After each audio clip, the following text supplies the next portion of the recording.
The focus of Flyingshapes is on creating a really good 3D visualization of an idea by effortlessly sketching and letting your ideas flow in a fun way. Then let Flyingshapes transform your work into a 3D model for you.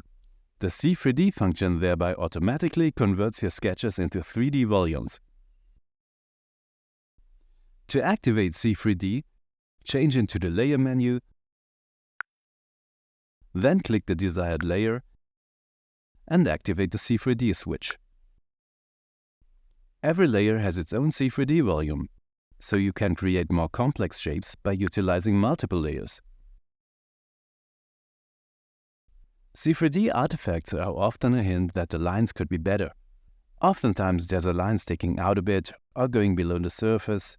So to fine-tune the lines, just move lines or control points up or down a little bit to get a high-quality surface. To further optimize the C3D surface, you can move the C3D pivot point. Activate the function in your C3D menu, and the C3D pivot point will appear. Now just move the C3D pivot point using the gizmo until the C3D surface is to your liking.